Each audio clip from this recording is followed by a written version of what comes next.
Well, hey guys, so today I'm officially back out in the garden and I'm anxious to get started.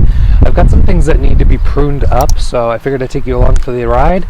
I gotta grab my pruners, my gloves, because I'm dealing with some roses today, and I need to get my kangaroo pop-up bag as well. So let's dive into it. So right over here I have two roses right along the back here that are coming up, but they could use some serious pruning. There's some major dieback, so that's going to be the first thing I tackle. As you can see, my beautiful, I can't think of it, bonfire peach tree is coming into bloom right now. It looks absolutely beautiful. And then we'll probably take a look at the clematis that's climbing up there. That one's avant-garde, and assess that. I really want to get rid of these trellises and do something different on this wall. Also, as you can see, the trellis is popped out in our last major windstorm. It blew it out, and I'm not quite sure how, considering these things are so stretched and taut between the wood, that it should have not blown out, but it actually came out and came up over top of everything. So we're gonna be replacing all that with a different look, which is perfectly fine with me. It'll allow some more light to come through, and then we'll be hopefully assessing these ugly windows and painting the garage, and hopefully maybe residing it down the road. But I'm gonna jump right into these roses and we'll get started.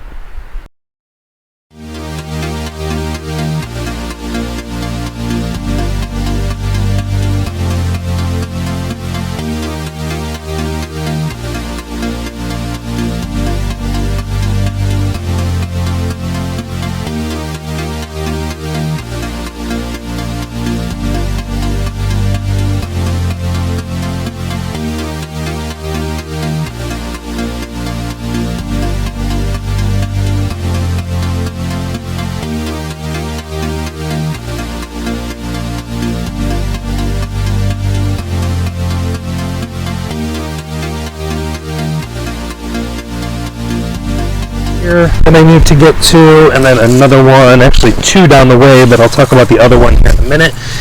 I'm really happy to see right here is my Persicaria fat domino coming back. I ordered that from Brex last year, and was really, this actually doesn't look too bad.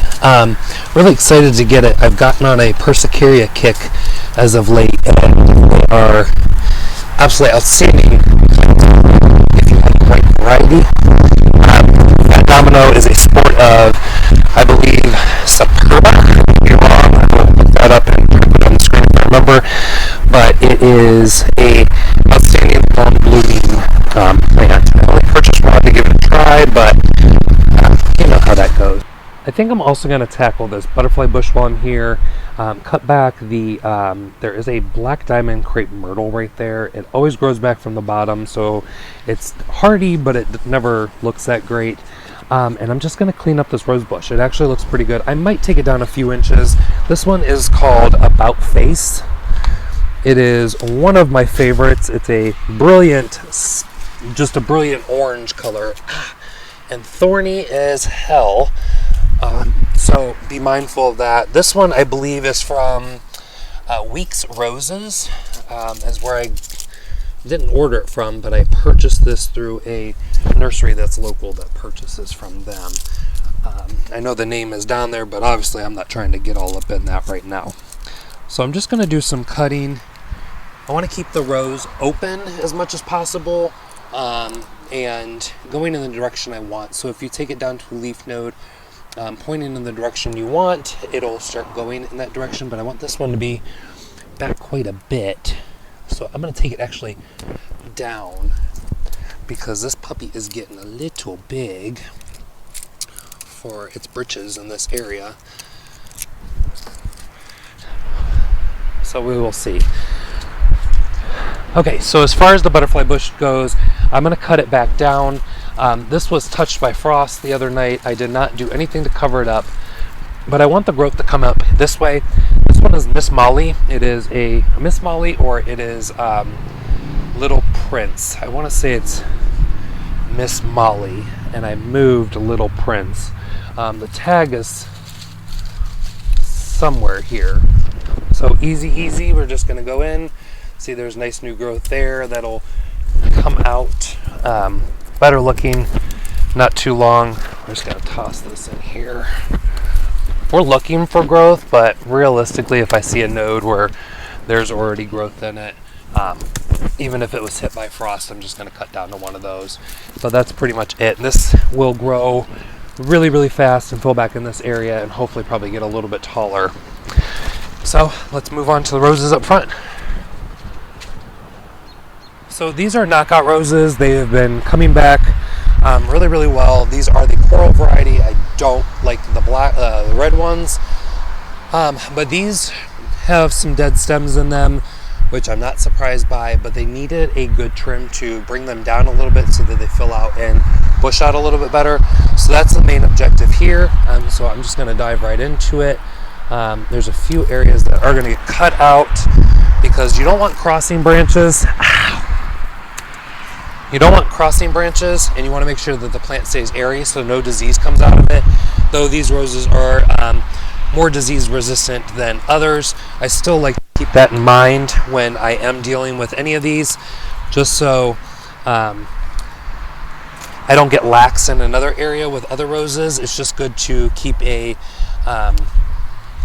same regimen no matter what variety of rose you have. I could leave these to do what they do best and just grow, but I want these to be really tidy, and I don't want to see all these dead stems hanging around. So this is going to take a little bit of time to get through, because these, I have 3 here and then I have 3 down there as well to get cleaned up. So I'm just going to dive right into this, and we'll touch base here in a few minutes.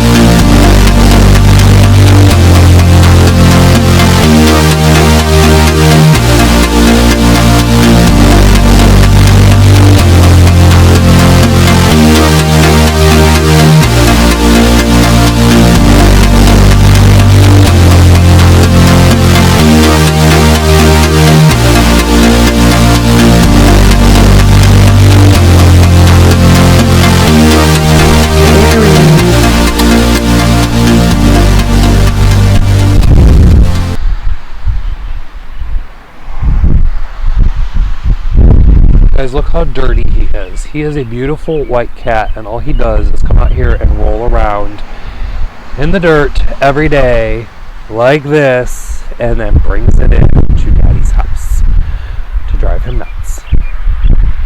He's very needy. And this is the worst you've ever looked, boy. And you just, oh, you can't, oh, okay.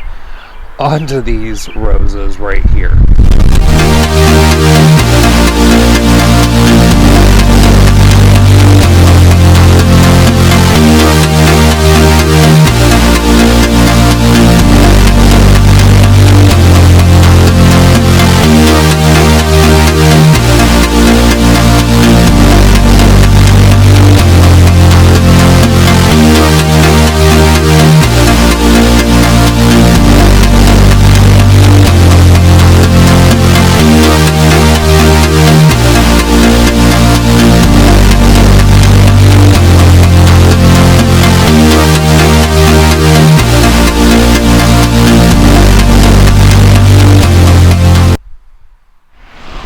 So I know it might seem a little harsh what I did. I mean, I really did some rejuvenation pruning and got in there and reduced the size. I mean, some of these were up to my shoulders, and I'm 5'10", 5'11", and these were up to my shoulders, and they just were not looking that best. So I went ahead and just chopped them down. They're roughly about 2.5 to 3 foot now. There's tons of new growth, and I did a lot of selective pruning when it came to that, because I didn't want it to get too ugly, and I wanted them to kind of fill out and be more uniform in the sense to where they were. Now, I'm sure you noticed that also that the one rose is very close to the blue spruce that we have planted here, and that was not intentional. I had planted the roses first because when we brought them over here from our old place, they were bare root. I had to just get them in the ground. It was that fall, late winter. Got them in the ground, and then I bought the blue spruce and put them in there. Well, these roses had grown so much in just that first year that I felt bad. So the blue spruce will stay. The one rose will get moved out. Now the blue spruce that is in there is called a columnar blue spruce. There's no like fancy name to it, like, you know, blue mist or anything like that. It's a columnar. It's supposed to get between 15 and 20 feet tall and roughly 7 to 10 feet wide. So from on point, I can come out between 3 and 5 foot. And I may eventually remove the roses anyway because, you know, they're roses. Sometimes they just falter and you can't necessarily replace them very easily with something that's about the same size. Just wanted to celebrate with you the fact that I get to go back out in the garden. I don't think I mentioned why I have not been out in the garden yet is because we have been renovating our bathroom and it took us a month to do. We did it all ourselves.